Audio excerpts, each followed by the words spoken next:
conocer más sobre la demanda peruana por la delimitación marítima, nos acompaña Cajat Farid. ¿Qué es lo que va a alegar el Perú a partir de mañana en la Corte Internacional de Justicia de La Haya? ¿Cómo puede cambiar nuestro mapa? Bueno, lo primero es que Perú sostiene que no existe un tratado de límites a diferencia de lo que sostiene Chile. Suponiendo que no existe un tratado de límites, Perú le pide a la Corte que trace el límite marítimo entre ambos países con base en el derecho internacional, que hoy en día es fundamentalmente la Convención sobre Derechos del Mar, que establece la línea equidistante como principio fundamental para el trazado de límites marítimos. Equidistante de las proyecciones marítimas de ambos países, que se superponen. Entonces, básicamente, esa línea parte de las diferencias. Digamos, estas serían las proyecciones de ambos países y esta sería la línea equidistante. ¿Y la línea actual es una línea paralela? Paralelo, sí. Claro, en realidad esta es la línea, esta es la línea del paralelo que pide Chile. Sí.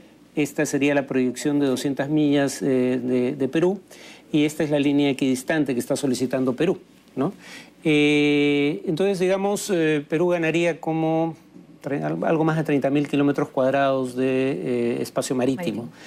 Además, está en controversia, aunque Perú no lo considera en realidad temas controvertidos, pero para efectos prácticos Chile pone en controversia el punto de inicio de la frontera marítima, que debe ser el punto de finalización de la frontera terrestre. Que nosotros sostenemos, el Perú sostiene que es el punto de la Concordia y sí. Chile sostiene que es el hito número 1. El punto en el que el paralelo trazado a través del hito número 1 toca la orilla del mar.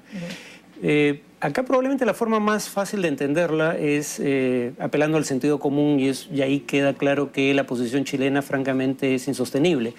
La frontera terrestre entre Perú y Chile estaba basada en el Tratado del 29 y ese tratado establece que esa frontera es un arco de 10 kilómetros de radio trazado a partir del puente sobre el río Yuta en territorio chileno.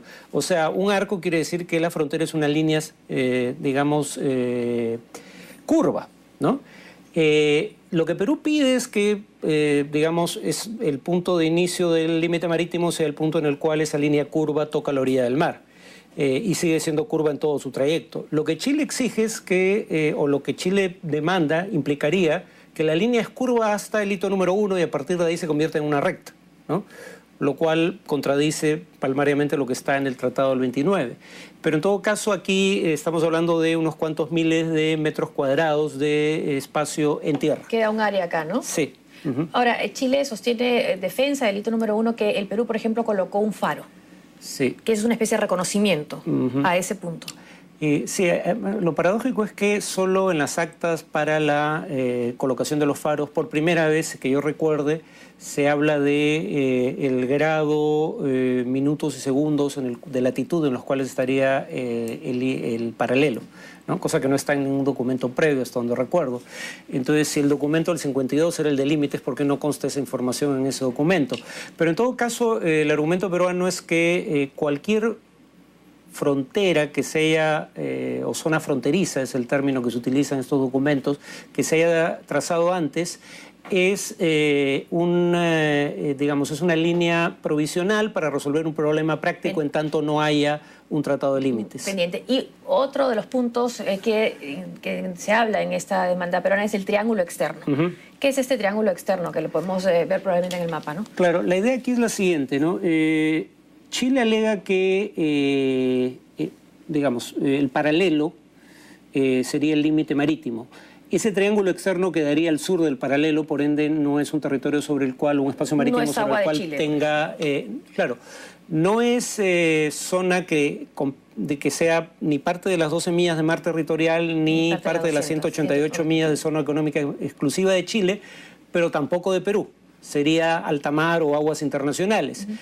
Si el paralelo es el límite marítimo, eso sería aguas internacionales. Si el límite marítimo es la línea equidistante entre las proyecciones marítimas de ambos países, como demanda el Perú, eso quedaría dentro de la zona económica exclusiva del Perú, bajo los términos de la Convemar. Y a esto se podría llegar, o tendría acceso el Perú, si es que gana, digamos, en el punto principal. Que es el del límite marítimo, sí, la línea equidistante. La línea equidistante. Y sobre ese punto, la respuesta chilena es que hay tratados del 52-54 y que además hay una costumbre, ¿no? Que eso ha estado vigente durante años. ¿Qué respuesta se le da? Bueno, Uno ahí es interesante ver cómo evoluciona la posición chilena respecto a la existencia de tratados. Originalmente era, el acuerdo del 52 es el Tratado de Límites. Ahí cuando se habla del paralelo, se habla de la presencia de islas, porque la idea es que el paralelo en la frontera con Ecuador limita la proyección de espacio marítimo de las islas que están del lado ecuatoriano de la frontera marítima. Por eso Perú acepta el paralelo como criterio de delimitación marítima con el Ecuador, aunque tampoco era un tratado de límites con el Ecuador.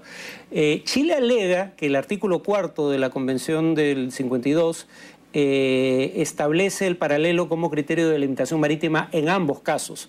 La pregunta es obvia, ¿no? Si es un criterio de delimitación independientemente de la presencia de islas o no, o sea, independientemente de que existan o no islas en la zona colindante, ¿para qué se mencionan las islas? No tiene mucho sentido. Entonces, el argumento chileno ha ido evolucionando en el sentido de que ahora ya no es todo el peso de la argumentación no está en el documento del 52, sino de que habría una serie de documentos, todos los cuales apuntarían en la misma dirección. Aquí hay un paralelo trazado a partir del hito 1 y que ese es el límite marítimo, y que la conducta de las partes ha reconocido de facto ese paralelo durante más de 50 años. O sea, es una argumentación un poco más compleja que la inicial. ¿Cómo debe ser un tratado de límites para que se reconozca como tal? Bueno, como el que Perú suscribió con Ecuador. Si ya había un límite con Chile, por efectos del convenio del 52, también por ende lo había con Ecuador. Si lo había con Ecuador, ¿por qué Ecuador acepta firmar un tratado de límite marítimo con Perú? Que a diferencia de los acuerdos del 52, solo involucra a los dos países que van a delimitar su frontera marítima y tiene la condición de tratado de límites, es registrado como tal por ambos países ante la ONU y especifica, digamos, grado, minutos, segundos, de manera clara y precisa. Nada de lo cual existe en el documento del 52, que para empezar es entre tres países, todos los cuales no tienen frontera entre sí de ninguna índole, pero además si era un tratado de límites, ¿por qué había presencia, por ejemplo, de empresarios del sector privado de los tres países? ¿Qué tienen que hacer empresarios privados en un tratado de límites, ¿no? Lo que Perú alega es que cualquier zona fronteriza que haya sido, digamos, establecida, era establecida solo de manera temporal, con propósitos específicos, que a su vez están en el preámbulo, tanto del acuerdo del 52 como del 54, y que estarán vigentes en tanto no exista un límite acordado por las partes o definido por la Corte Penal Internacional, la Corte Internacional de Justicia. Ahora, también Chile sostiene que los paralelos marcan fronteras marítimas, por ejemplo, entre el Perú y Ecuador, entre Ecuador y Colombia. ¿Qué se responde a este argumento? Bueno, la norma de establecer paralelos o meridianos como límite marítimo es previa al moderno derecho internacional del mar. Pero en todo caso, sea meridiano, paralelo, línea equidistante, el tema es que hay un tratado de límites entre las partes. El argumento central de Perú es que no existe ese tratado. Entonces, es irrelevante cómo se hayan definido las fronteras en otras partes del mundo o del propio hemisferio si no hay un tratado de límites. Pero el moderno derecho del mar, el que surge fundamentalmente con la CONVEMAR, ya no establece que los paralelos sean necesariamente el criterio de delimitación. De hecho, no es el criterio. Establece el tema de la equidistancia y la equidad. O sea, porque a veces, dependiendo de la configuración geográfica de las fronteras, la equidistancia no es lo más equitativo, valga la redundancia. Y entonces, a veces se puede modificar la línea equidistante. Por ejemplo, cuando hay islas en la zona en proceso de delimitación, cosa que no existe en el caso de Perú y Chile. Ahora, este tema también estamos viendo acá, este especial que sacó el Diario del Comercio, donde publican la versión de Chile, su defensa, y hablan de la antigua costumbre de respetar la frontera.